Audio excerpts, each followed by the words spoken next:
I lost 30 pounds in perimenopause by stopping habits that I genuinely believed were helping me, but they were actually working against my body in perimenopause. For a long time, I was waking up around 4:30 or 5 a.m. in the morning. I was getting things done, and I was ahead of the day.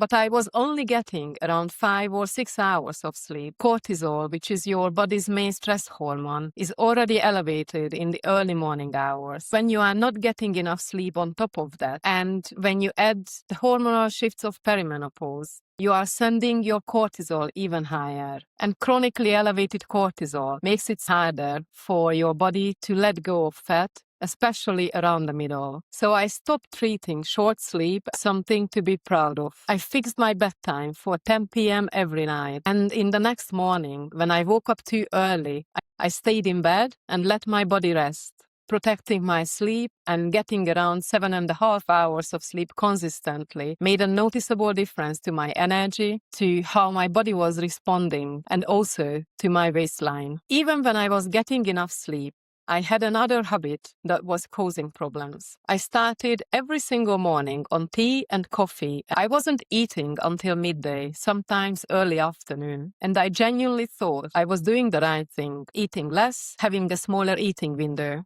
This must be good, right? But what I was actually doing was I started the day already depleted, and then I never really caught up. When you go into the morning without food, your blood sugar drops, your cortisol rises to compensate, and your body spends hours in a state of low-grade stress before you have even properly started the day. I changed this by eating earlier. A proper meal with actual protein and fiber within the first hour of waking made an immediate difference to my energy and to how I felt across the day. Eating a proper meal in the morning balanced my blood sugar and helped control my hunger for the rest of the day. It reduced my snacking habits and cravings, which made a big difference to my weight. The next habit was so intuitive, it took me a while to see why it wasn't right for me. Even on days when I did eat in the morning, I would then leave really long gaps in between meals, sometimes 5 or 6 hours, and I would only have coffee in the gap. What those gaps were actually doing was causing my blood sugar to drop throughout the day. And by the time you get to your next meal, you are not just hungry, you are starving. Your body is going to push you towards whatever is the easiest to consume,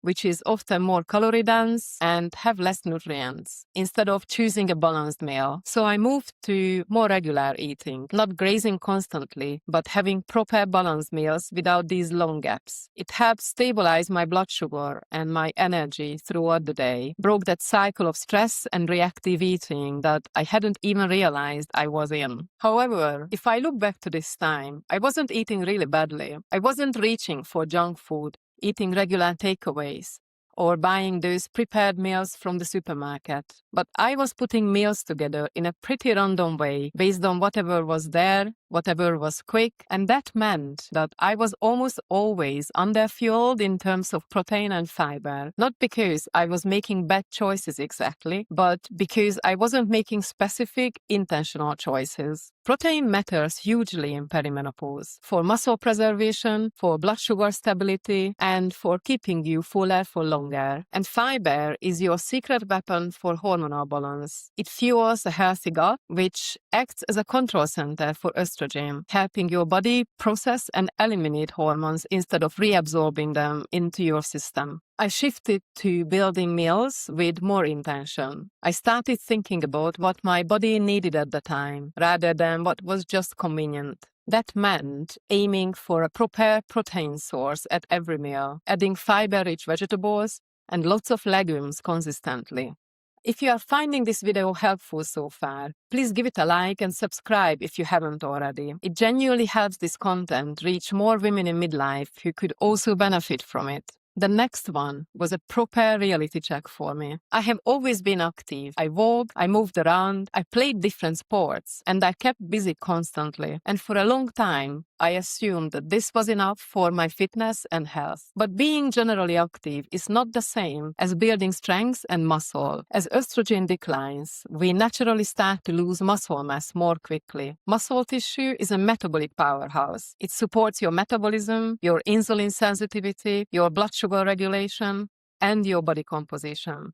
Without it, your body's ability to process food and burn energy becomes less efficient. Strength training is what tells your body to preserve and build muscle. And I wasn't doing any of it regularly and intentionally. So I introduced simple, consistent resistance training to my daily routines. Nothing extreme, not hours in the gym, but regular, intentional weight exercises that actually challenge my muscles. And it became one of the most important parts of the whole picture to lose the weight and change my body composition. Before all of these, I wasn't doing nothing, of course. I was making changes. I was trying things that I hoped would help keeping me in shape, but they were disconnected. I would improve my sleep for a while, then I would try to eat better for a bit, whatever I thought better would be, or I would try something else. Nothing was joined up. And that's the thing. None of these habits work in isolation. Sleep affects cortisol, which affects fat storage. Nutrition affects blood sugar, which affects energy and cravings. Strength training affects muscle, which affects metabolism. They are all connected. What made the real difference for me was pulling everything together into one simple, consistent approach. Sleep, nutrition, strength training, and energy management, working together as a system, not as separate experiments. I built it gradually. I didn't change everything at once, but in small bits at a time. But once it was in place as a system, the results became consistent and truly easy to maintain as part of my life, not as a campaign for a short time. I have maintained my weight and further improved my body composition. This would have never been possible when I was just picking disconnected ideas individually. At the beginning of this journey, I did check my weight on the scale, very regularly actually. But then I realized quite quickly that it wasn't giving me an accurate picture of what was happening. My body was changing. I could see it in the mirror. I could feel it in my energy and in my clothes.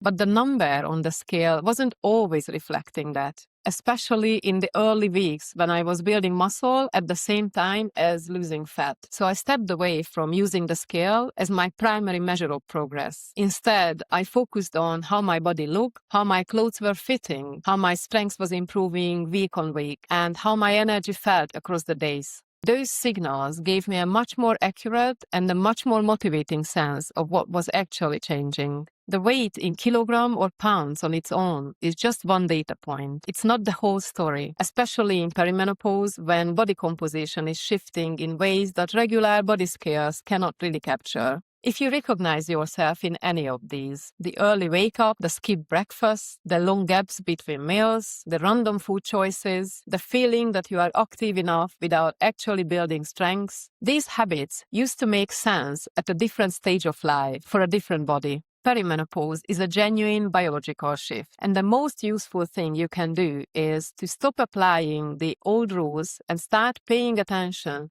to what your body actually needs right now. That's what made the difference for me. Not perfection, not an extreme overhaul.